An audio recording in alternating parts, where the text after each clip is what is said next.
You're listening to the N2K Space Network.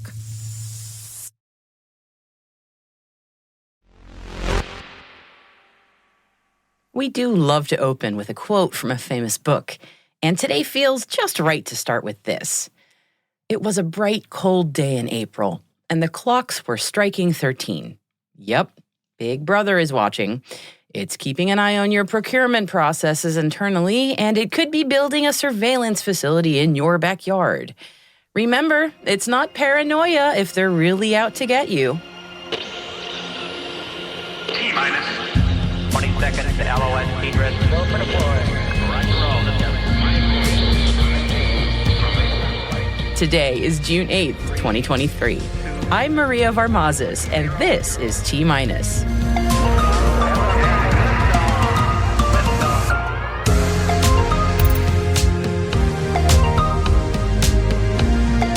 U.S. Space Force assigns 12 new missions to SpaceX and ULA. The GAO finds red flags in Space Force procurements. Is China making plans to spy from Cuba? And we talked to Elizabeth Kennick, president of Teachers in Space, on the mission of the nonprofit group and recent success stories.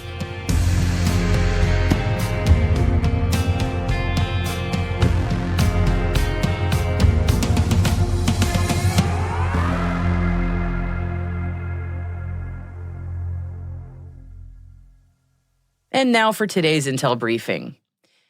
The U.S. Space Force Launch Procurement Office assigned an additional 12 missions to SpaceX and United Launch Alliance under the National Security Space Launch Phase 2 contract. The 12 missions are projected to start launching in 2025, with three-quarters of the missions launching from Vandenberg Space Force Base. Contract values for the 12 were not disclosed at the time of the announcement. The Phase 2 contract is a firm, fixed-price, indefinite delivery requirements contract for launch service procurements supporting fiscal year 2022 to 2027 launches. The new procurement announcements come as the Space Force faces additional scrutiny from the Government Accountability Office, or the GAO, in its annual assessment of Pentagon procurements. We're going to go a little deep dive into this 259-page report over the weekend, but here are some highlights in the meantime. The GAO found a few red flags in the Space Force's satellite programs. Specifically, the report warned that the Next Generation Overhead Persistent Infrared, known as Next Gen OPIR, geostationary missile warning spacecraft, must overcome numerous challenges before its first planned launch. The report states that delays in delivery of the payload prototype increase the risk that the integration activities planned for the first GEO will not complete in time for the scheduled first launch in 2025, and also warns that the ground system planned for Next-Gen OPIR will not be fully complete in time to support the first Next-Gen OPIR satellite launch. Now, Next-Gen OPIR is currently produced by Lockheed Martin and purchased by the Space Force, and is planned as a 3-satellite constellation to be launched between 2025 and 2028. The Space Force is also planning to buy 2 Next-Gen OPIR polar satellites from Northrop Grumman. The GAO flagged the Next-Gen OPIR as one of the most expensive medium-level acquisition programs and estimated that the cost to date of developing the geostationary satellites is exceeding $6 billion. The GAO report also observed mixed progress in cybersecurity planning. While the Pentagon programs they assessed had or planned to have a cybersecurity strategy, they did not consistently report scheduling cybersecurity test events in time to inform key milestones. The GAO warned that without timely cybersecurity testing, programs are at greater risk of delays if issues are discovered later in development. It's an insightful observation, particularly as the U.S. grapples with cybersecurity in space and threats from China and Russia. Reports are coming in suggesting that Cuba is considering allowing China to establish a facility on the island that is capable of conducting electronic surveillance on the United States. While the story of the U.S. and China spying on each other is not something that's necessarily new and would not come as a surprise to most of us, the location of this Chinese outpost approximately 100 miles from the Florida coast would undoubtedly inflame tension between the two countries. Florida houses many key military installations and would be a strategic target for intelligence attacks. while the Wall Street Journal says that Beijing has already agreed to pay Havana several $billions for the electronic eavesdropping facility, other sources say it's not a done deal. And for its part, the Chinese government denies the allegations entirely. Meanwhile, China has made progress on their homegrown satellite internet constellation to rival SpaceX's Starlink. A Kuaizhou 1A solid rocket took off from China's Jiuquan Satellite Launch Center in the Gobi Desert yesterday, carrying a communications payload. The Longjiang 3 experimental stackable communications satellite was jointly developed by a commercial satellite company and its parent entity, the Harbin Institute of Technology.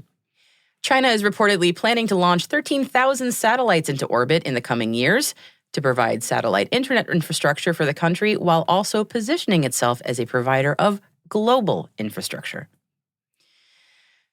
And now on to some lighter news for this Friday. And Space News is reporting that Indian satellite communications provider Nelco has invested over $100,000 in a network equipment startup based in Mumbai.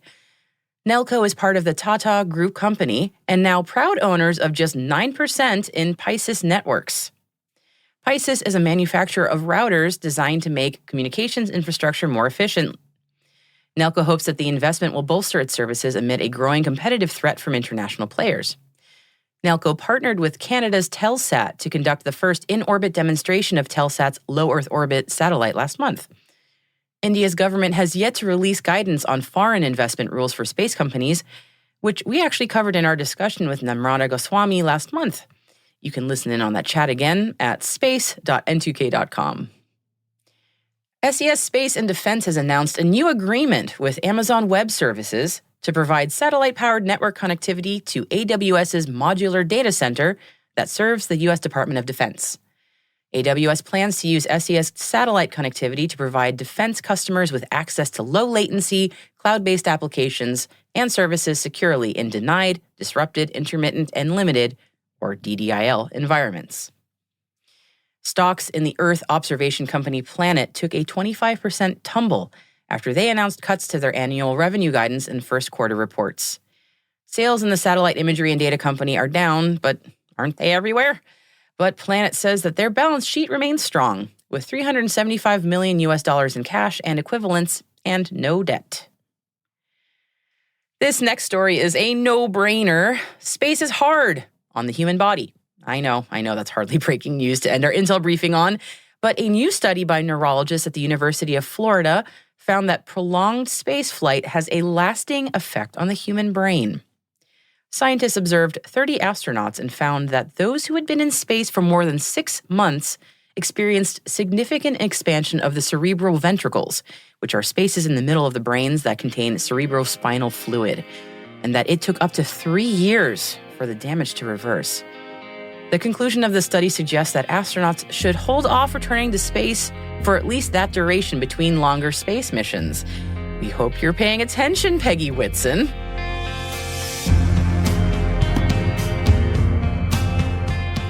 And that concludes our intel briefing for today.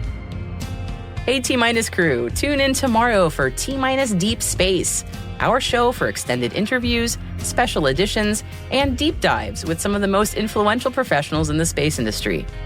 Tomorrow, we're going to do a deep dive on the Spaceport America Cup, as we're going to be there covering this great event in person. So tomorrow, we're going to have an event check-in with T-Minus producer Alice Carruth and an interview with Cliff Olmsted, the president of Ezra, which is the organization that runs the Cup. So definitely check it out while you're mowing the lawn, grocery shopping, folding laundry, driving your kids to the game. You don't want to miss it.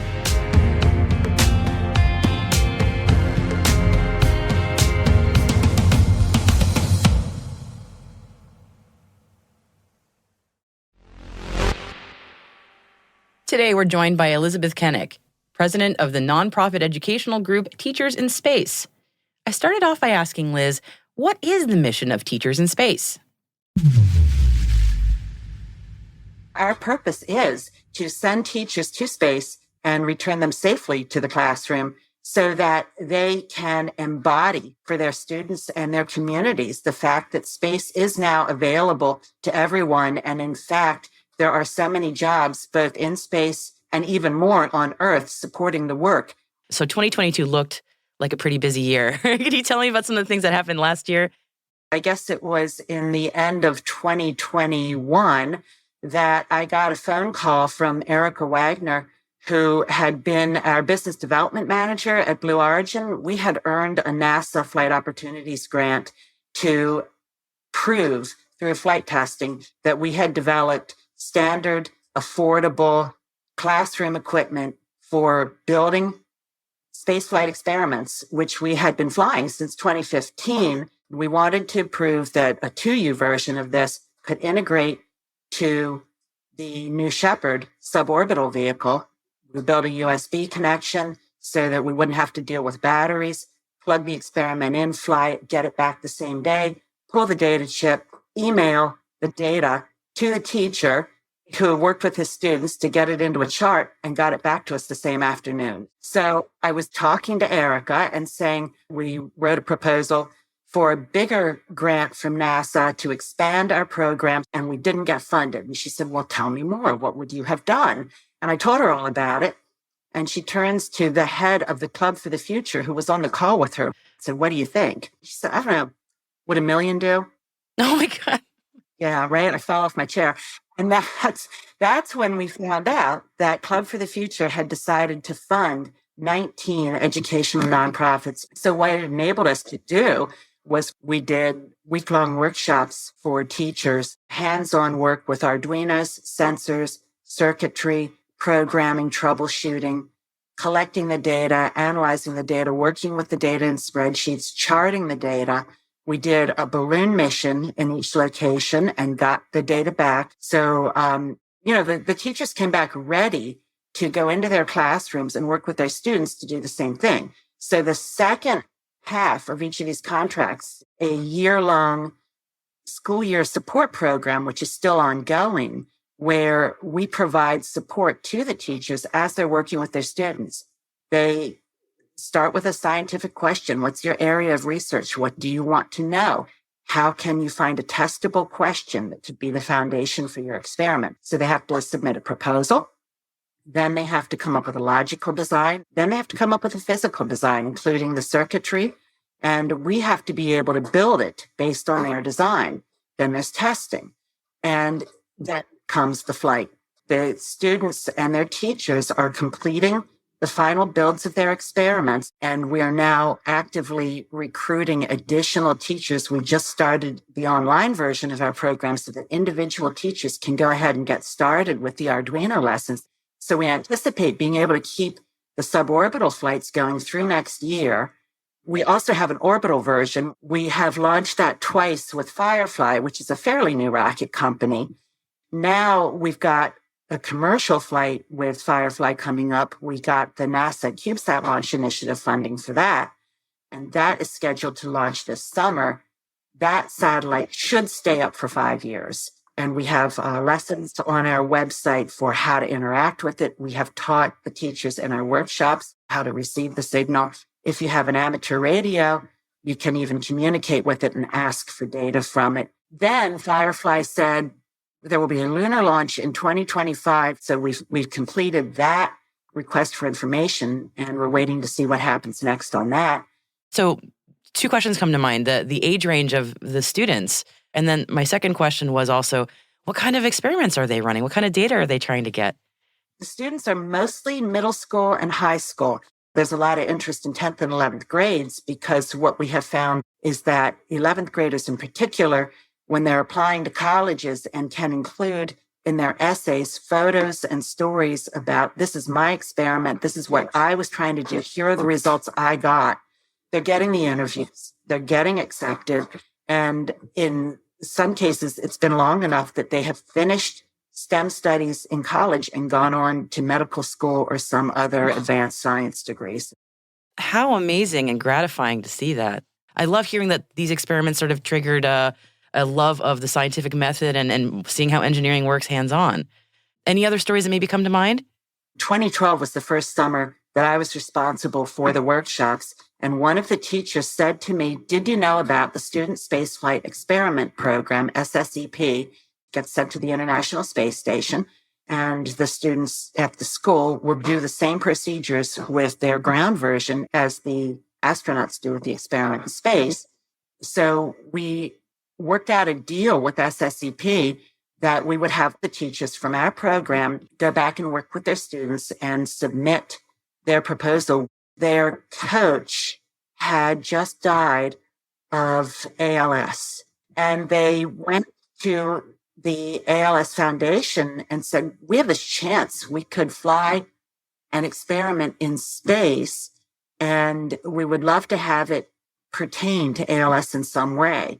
And what they learned was that a question was about the way that a enzyme does or does not break down a protein, and that that's a key in solving the disease. So their testable question was, will this breakdown of the protein behave differently in microgravity, in space, than it does on Earth?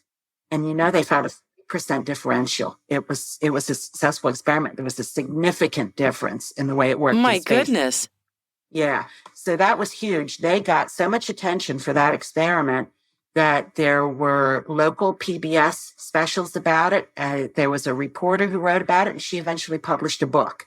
And all 17 of those students went on to pursue the STEM degrees in college, and 2 of them went on to medical school.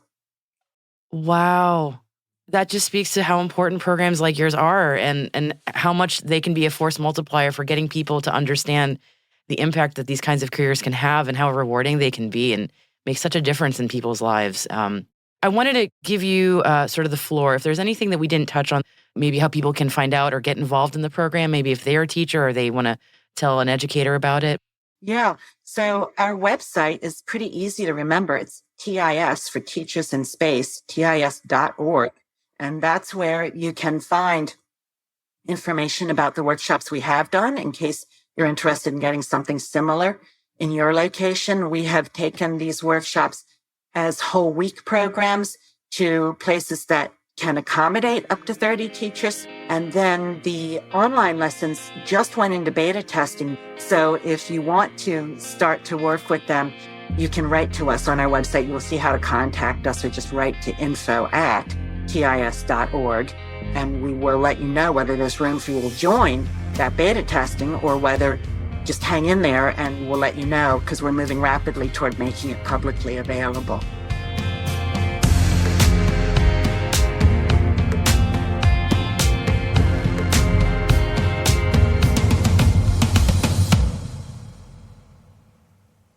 We'll be right back. And welcome back, and happy Friday. Now, if you're a sports fan or have any passing familiarity with recent slang, you're not going to be flummoxed when you see emojis of a goat being spammed in replies in response to a great achievement, as GOAT stands for greatest of all time. You're welcome. And in astronomy circles, perhaps soon we'll see group texts and tweet replies filled with emojis of boats in response to other news. As in this case, BOAT stands for brightest of all time, the nickname for a gamma ray burst named GRB 221009A. Last October, astronomers actually spotted the BOAT, the brightest gamma ray burst ever seen, which was more than 10 times bigger than any gamma ray burst previously observed, and the largest known explosion since the Big Bang. So that's not a small deal. Gamma ray bursts, or GRBs, are already the GOAT when it comes to explosions in the universe. As your average GRB blasts in seconds, the amount of energy that our sun will output in its entire 10 billion year lifetime. Wow. And now, further study has revealed new deets about the BOAT. According to space.com, it appears that the reason that the BOAT is the GOAT, is because it has a unique jet structure that was pulling in a lot of stellar material with it, as in way, way more than you'd expect. The Department of Physics at the University of Bath scientist Hedrick van Eerten was co-author of a study on the BOAT and said this: GRB jets need to go through the collapsing star in which they're formed. What we think made the difference in this case was the amount of mixing that happened between the stellar material and the jet, such that shock-heated gas kept appearing in our line of sight all the way up to the point that any characteristic jet signature would have been lost in the overall emission from the afterglow. And George Washington University researcher and study lead author Brendan O'Connor said this: "The boat represents a massive step forward in our understanding of gamma-ray bursts and demonstrates that the most extreme explosions do not obey the standard physics assumed for the garden variety gamma-ray bursts." Garden variety gamma-ray bursts. The boat, he added, might be the equivalent of the Rosetta Stone of long GRBs, forcing us to revise our standard theories of how relativistic outflows are formed in collapsing massive stars. Always more work to be done, and it's endlessly fascinating how the universe is so full of surprises and scientific delight. So kudos to everyone involved in this research.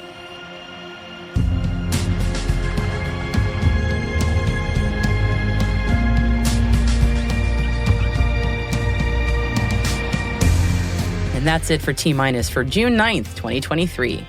For additional resources from today's report, check out our show notes at space.n2k.com.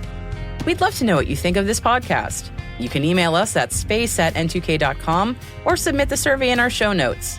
Your feedback ensures we deliver the information that keeps you a step ahead in the rapidly changing space industry. We're privileged that N2K and podcasts like T-Minus are part of the daily routine of many of the most influential leaders and operators in the public and private sector, from the Fortune 500 to many of the world's preeminent intelligence and law enforcement agencies. N2K Strategic Workforce Intelligence optimizes the value of your biggest investment, your people. We make you smarter about your team while making your team smarter. Learn more at n2k.com. This episode was produced by Alice Carruth, mixing by Elliot Peltzman and Trey Hester, with original music and sound design by Elliot Peltzman. Our executive producer is Brandon Karpf. Our chief intelligence officer is Eric Tillman. And I'm Maria Varmazis. Thanks for listening. T-minus.